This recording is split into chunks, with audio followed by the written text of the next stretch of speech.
Hello, everybody. Please forgive my, once again, the internet is not, it's not on point, but at least the sound is perfect. I'm hoping the sound is perfect. Hope you guys have had a great day and you're getting ready to go home and be with your families. And thank you so much for taking the time out of your very busy schedule, to spend a few moments with me here on SML TV. Tell me, wherever you're watching me from,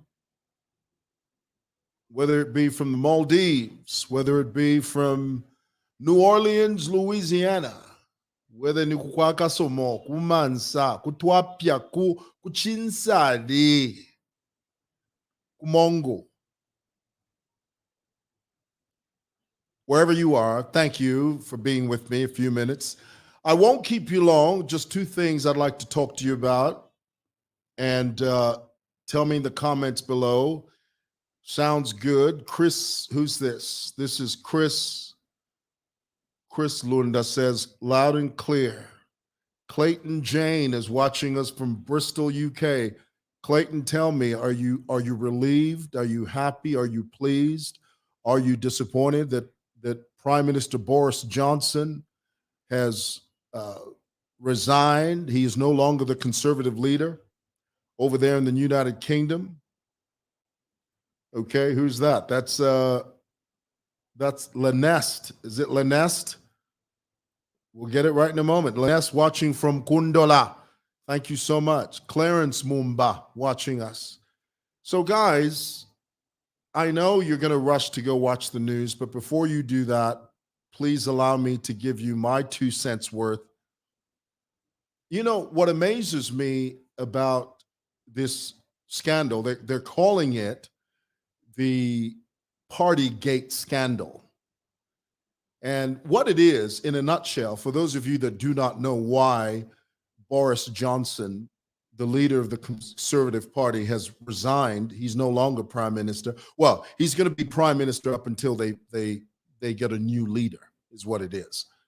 My understanding is that there will not be any vacuum there. But just to break it down for you, to sort of present it to you in a nutshell, basically what happened was back in 2020 and 2021, England was going through a very stringent process of isolation, a process of lockdown. They were doing everything within their power to grapple with this COVID-19. They had rules that were literally running out of their ears. You couldn't do this, you couldn't go there, you couldn't go, you can only shop at certain times. Very, very strict rules on social distancing, on isolation. The whole country was compelled, the whole country was forced to comply with these regulations, these COVID-19 regulations. But against the backdrop of that, it came out that while this lockdown was happening in 2020, 2021, Boris Johnson and his homeboys, they were flouting the same rules that they were imposing on the British people. The story started leaking that a few times, Boris Johnson and his group would have parties. They had meetings that they were not supposed to be having. And when asked about it, he denied it. He said, no, we didn't do no such thing. We did no such thing. No party was going on. We didn't have any parties. We didn't have any meetings. We didn't do any of that. Well, it came out, and there was proof to that effect that indeed Boris Johnson, even though he denied it, he looked at those people right square in the eye, and he told a bold-faced lie and said, we didn't have parties, we didn't have meetings, when in fact they did have parties and they did have meetings. Now, the British people, and you must understand that the British people are very different from Zambian people. We have a different set of ideologies, a different set of rules. The British people have their own way of doing things. We, as Zambians, we have our own way of doing things. The British people stood up and said, well, hey, Boris, here's the problem with that. Since you and your fellow members of parliament compelled the British people to comply with all of these laws and all of these new regulations and all of these new rules, and yet you refused to be held by the same standards, and then you went ahead and even lied about it, guess what, Boris? We don't trust you. We don't. The British people do not trust you. This is a trust issue. This is a confidence issue. And if you, as our leader, cannot tell us the truth, even against the backdrop of irrefutable evidence, then you, Boris Johnson, no longer deserve to be called prime minister. And so what began happening was that members of his cabinet began to resign. I mean, they were jumping out of windows. Now, to you and I, especially to the Zambian, to the average Zambian, we think to ourselves, well, what's the big deal? What was the big deal? So what if he had a party? So what if they met, if they had impromptu meetings? So what? Nobody was killed. Nobody died. You know, there wasn't a murder massacre in the Houses of Parliament and the House of Commons. None of that happened. Why are the British people so upset with Boris Johnson? Well, you see, to the British people, to them, it's a big deal, not to us. Are you getting that? You would be hard-pressed to find an African leader anywhere on the continent of Africa that would resign simply because he said they didn't have parties when in actuality they did. There's not an African leader on the face of the African continent that would even consider resigning. In fact, the African people, the people of Africa, would never demand that of our leaders. We would say, well, you shouldn't have done it, Boris, but goodness, I mean, you shouldn't have done it. But, you know, don't do it next time. I mean, that's just the way listen, we've got bigger fish to fry. We've got bigger problems to worry about. Now, I know to the British, you know, that's a big fish to fry. And here's the thing. You do you, we'll do us. I'm just telling you that there's not an African leader on the face of the African continent that would resign simply because he said they didn't have a party when in actuality they did. I mean, that's just different strokes for different folks, you know. You do you, we'll do us.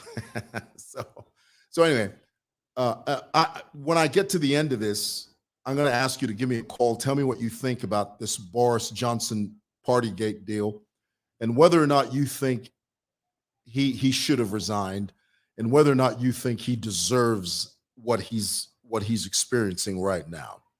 And then the big line that's come out of this is when Boris says, "Them's the breaks." Them's the breaks, he said. You know what that means? It means there's nothing you can do about it. It is what it is. In my language, you say, anyway, it happens. Them's the breaks. Okay. The last thing I want to talk to you about is about Esther's estate. And I know this is a very thorny issue, so I'm not going to dwell so much on this. I won't. Okay?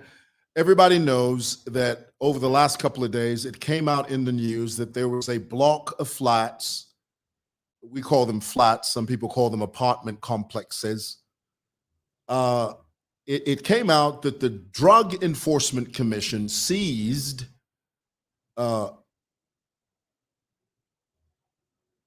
see some flats, apparently that belonged to the former First Lady. And they summoned her to go and exculpate herself and explain how she came in possession of these palatial flats, these apartments. Now, guys, here's the thing. You know, that in the African context, in the Zambian context, being a president or being anyone that is close to the president or anyone that is in close proximity of the presidency, that office attracts so much money, whether you like it or not, whether you want it to or you don't want it to. By virtue of being the president's wife or the president's associate or the president's PA, money comes to you whether you want it to or not. And it takes a man, it takes a woman of grit. You know that word, grit? Sheer, uncompromised grit. It takes a man of superhuman integrity to say, no, I know you want to see the president, but hey, I know you want to offer me money to see the president, but I can't do that. Very few people can refuse that. Do you know that Muribasata, some of you know this is a fact. It's not something that is hidden. It's a fact. The guys that were very close to Basata, you know, there's a guy, he was like Wasata's guy. We call them the gatekeepers. You know what a gatekeeper is? The gatekeepers. The guys you see before you see the president. The go-between, the advocates, the middlemen, those guys. Muribasata, they used to charge more than $100,000 US for you to see President Sata.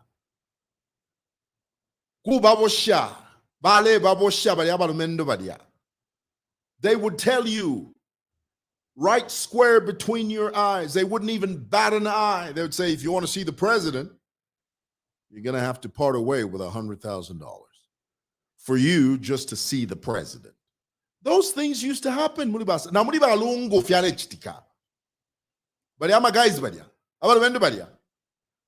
They used to charge huge amounts of money just for you to see the president.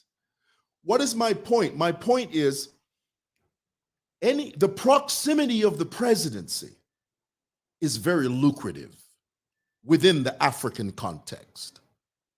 So it is not uncommon when you hear that the former First Lady, the former president's wife, has these properties and they were in her name. The issue here is not how she acquired the property. The biggest issue is, why did she register them in her maiden name? That's the issue. I mean, she was the president's wife. I mean, how many companies, how many people that felt that they needed access to the president? How many giftings? How many gifts did they give the First Lady? Every First Lady goes through this. Every presidency goes through this. And I would hope that this new administration recognizes the pitfalls and it does not become susceptible to the same ills that plagued the previous administrations. Tell me what you think. Tell me in the comments below. Tell me what you think.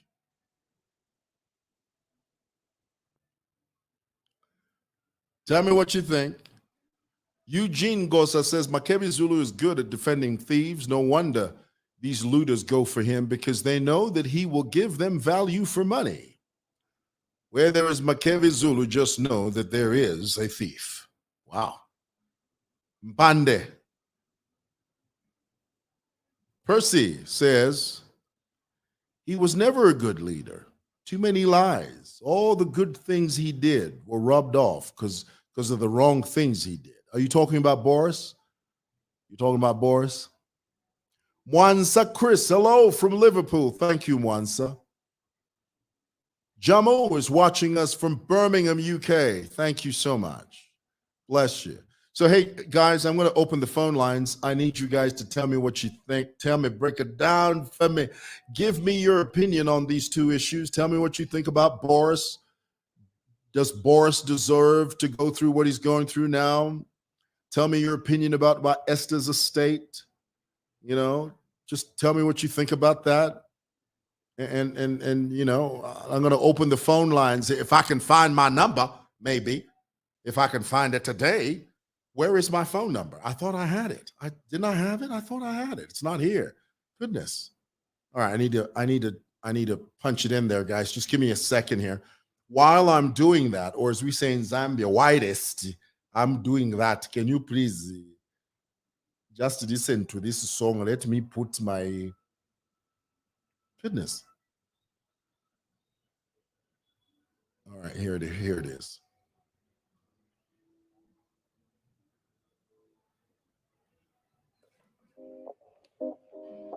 All right, I'm going to throw up this this number here. Only on WhatsApp. You ready? All right.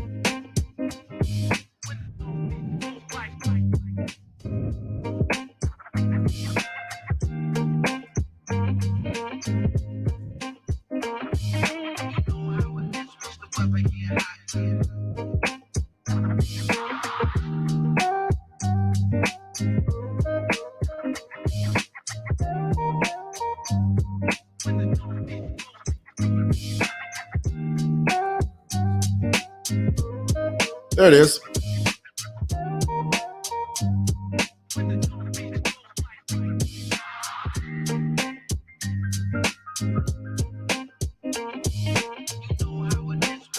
Tell me what you think.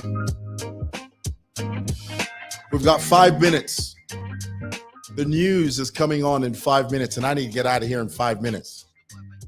So call me on that number. Tell me what you think.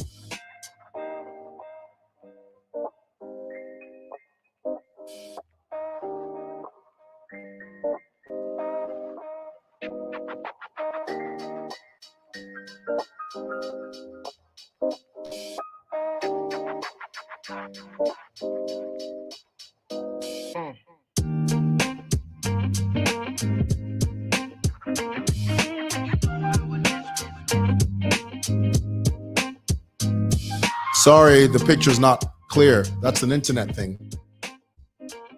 So call me on that number. Tell me what you think.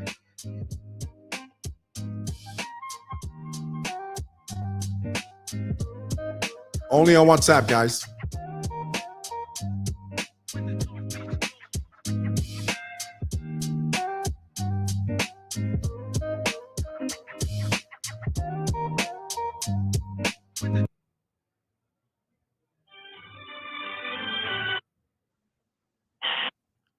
Hello. Hello, Mr. Moa. Hello, how are you? Good, thank you. This is Tawana TC. Go ahead. I can hear you loud and clear. All right. I just wanted to contribute on the Boris Johnson. Please go ahead. Yeah, I think it's a lesson to African countries that we should hold our leaders accountable if they can't tell the truth. Very, very true. Very true. Yeah. I think that's all I wanted to say. The other thing on the First Lady, I think I'll leave that. Okay. All right. Good contribution, son. Thank you. Thank you, Mr. Moa. Have a lovely evening. You too. Bye. See you there. African leaders need to be held accountable. That's very true. I can't think of one African leader that would resign because they threw a party and they said they didn't. You're playing with African leaders. We don't care about things like that. So please call me on that number. I'll take one more phone call and we're done. The news is coming on.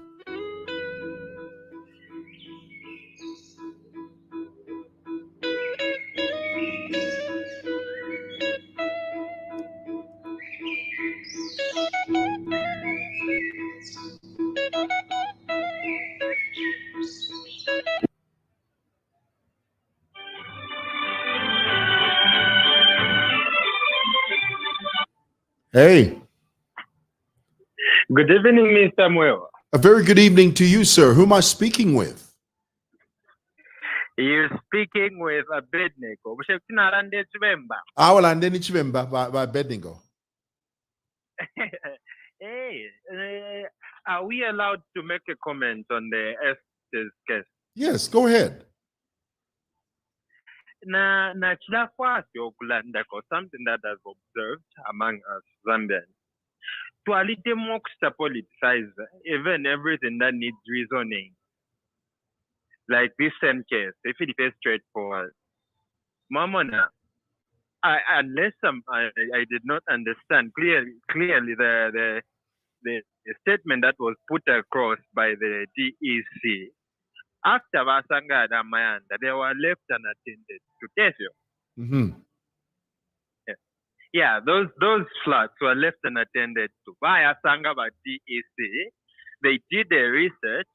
Basanga, no, they belong to one Esther. One Esther, but then it could have been an Esther, so they were not going to make assumptions that no, he is our former first lady, because anyone else can have a similar name. Yes.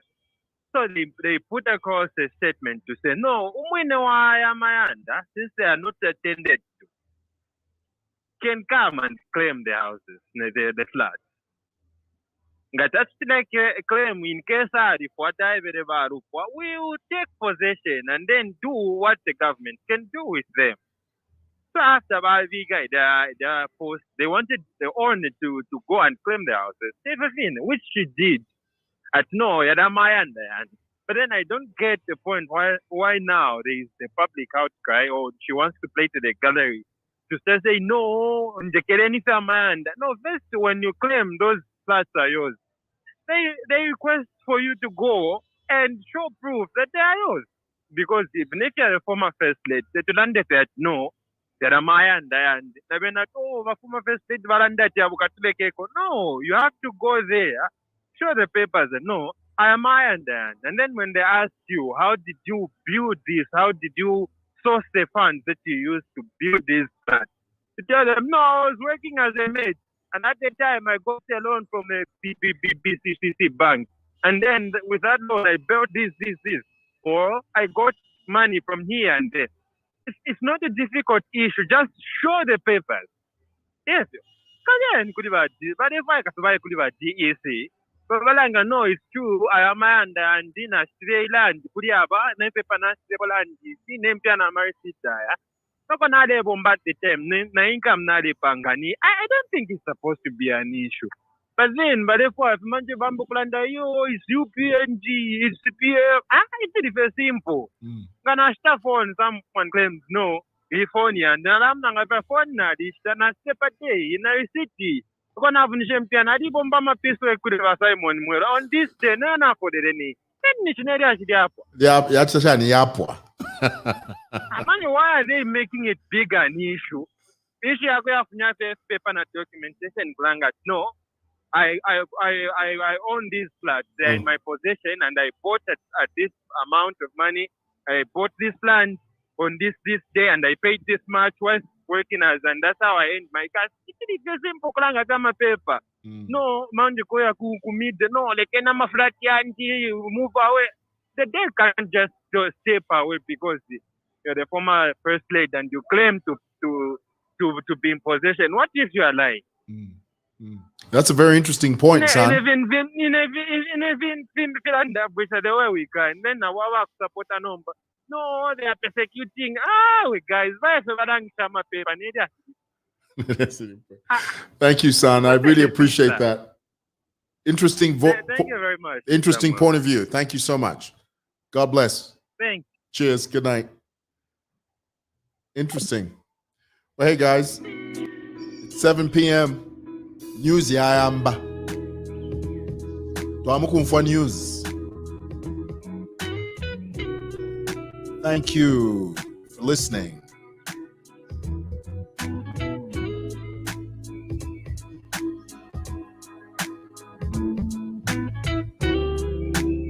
God bless you.